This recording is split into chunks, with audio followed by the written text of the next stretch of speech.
Olá, galera! Antes de assistir ao vídeo, deixe o seu joinha, se inscreva no canal e ative o sininho das notificações para ficar por dentro dos nossos conteúdos. Agora vamos soltar a vinheta para começarmos.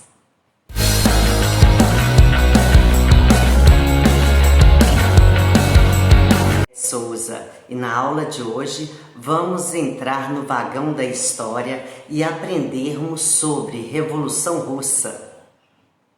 Então bora começar? A Revolução Russa de 1917 foram dois levantes populares, o primeiro ocorrido em fevereiro contra o governo do czar Nicolau II e o segundo em outubro. Na Revolução de Fevereiro, os revolucionários aboliram a monarquia e na Revolução de Outubro começaram a implantar um regime de governo baseado em ideias socialistas. As causas da Revolução. Durante o século XIX, a falta de liberdade era quase absoluta na Rússia. No campo reinava uma forte tensão social, causada pela grande quantidade de terra na mão da nobreza. Foi o último país a abolir a servidão, em 1861, e continuava com um sistema de produção feudal, por isso era conhecida como a Gigante dos Pés de Barro. Houve uma reforma agrária promovida pelo czar Alexandre II, em 1855 a 1881. Pouco adiantou para aliviar as tensões no campo. O regime czarista oprimia a oposição e a Okshara, polícia política, controlava o ensino, a imprensa e os tribunais. Milhares de pessoas eram enviadas ao exílio, na Sibéria, condenadas, por crimes políticos, os chamados campos de concentração, Eles eram levados para lá. Capitalistas e latifundiários mantinham o domínio sobre os trabalhadores urbanos e rurais. No governo do czar Nicolau II, 1894 a 1917, a Rússia acelerou seu processo de industrialização, aliada ao capital estrangeiro. Os operários concentraram-se em grandes centros como Moscou e São Petersburgo. Apesar disso, as condições de vida pioraram, com a fome, o desemprego e a diminuição dos salários.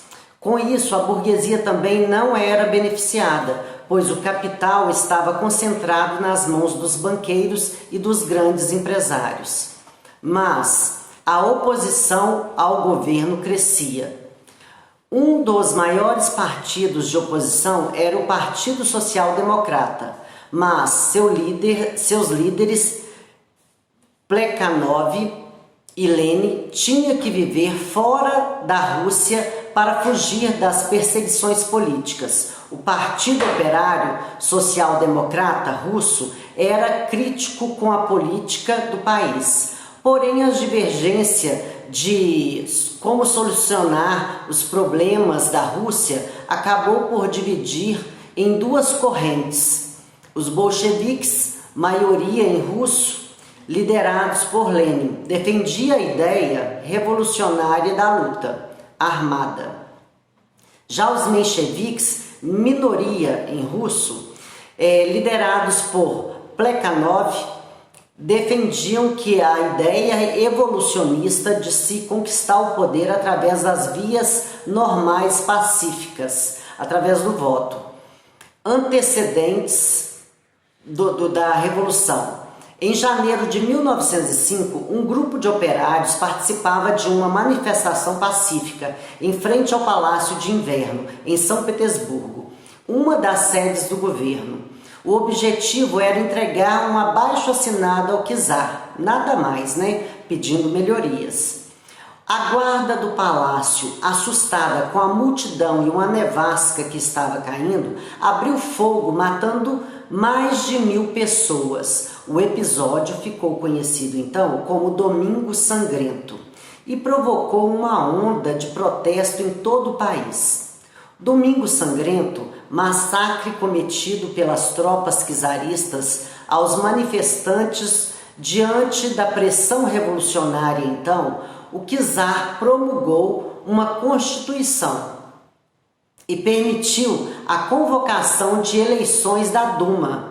Duma, que é a mesma coisa que parlamento, né? A Rússia tornava-se assim uma monarquia constitucional. Embora o czar ainda concentrasse grande poder e o parlamento tivesse uma atuação limitada, na verdade, o governo ganhou tempo e organizou as reações contrárias às agitações sociais. E aos sovietes. Esses eram assembleias de operários, soldados ou camponeses que se organizaram após a Revolução de 1905.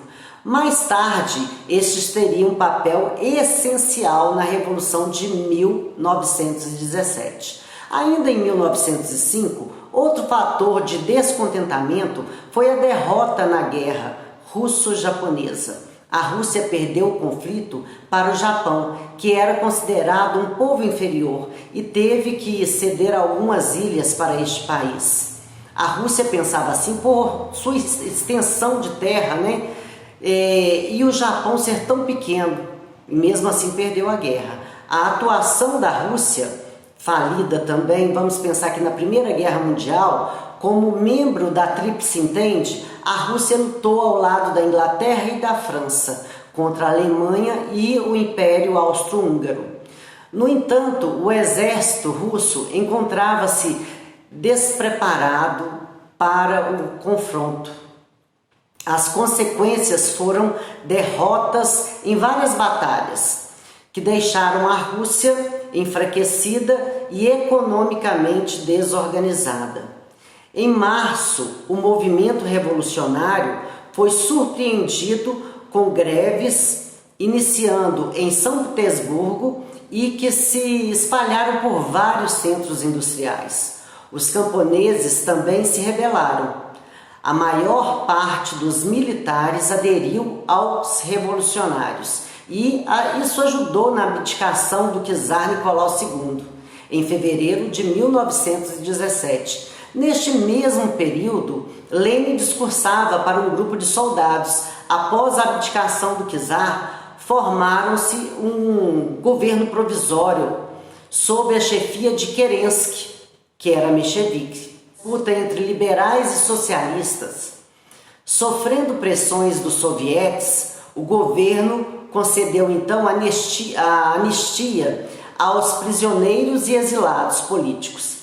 E de volta à Rússia, os bolcheviques, liderados por Lenin e Trotsky, organizaram um congresso onde defendiam lemas como paz, terra e pão, e todo o poder aos sovietes. No dia 7 de novembro, os operários e camponeses, sob a liderança de Lenin, tomaram o poder.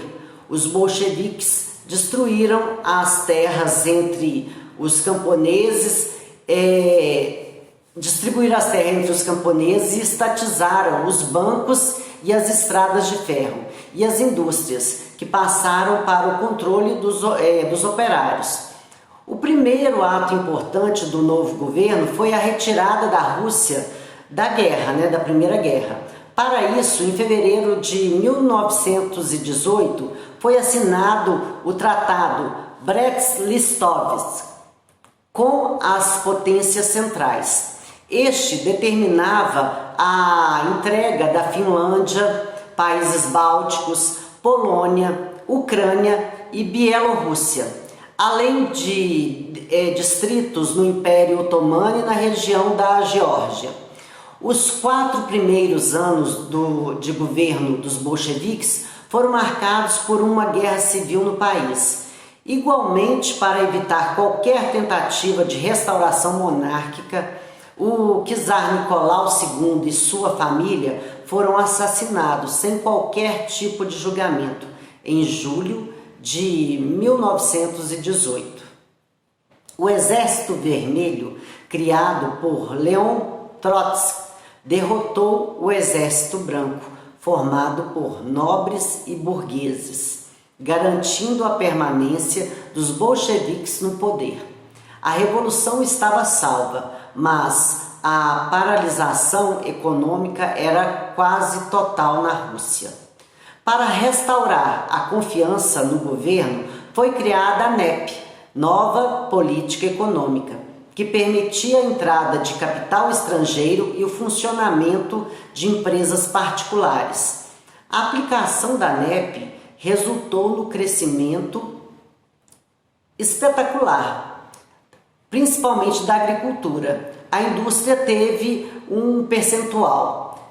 Em 1922 foi estabelecida a União das Repúblicas Socialistas Soviéticas, a URSS, sob a liderança de Lenin. Após a sua morte, em 1924, iniciou-se uma luta pelo poder entre Trotsky e Stalin. Derrotado por Trotsky, foi expulso do país em 1940 e foi morto na cidade do México por um assassino a serviço de Stalin. Sob o governo, a Rússia conheceu uma das mais violentas ditaduras da história, stalinista, claro, com o mesmo tempo que se passava por um crescimento econômico vertiginoso.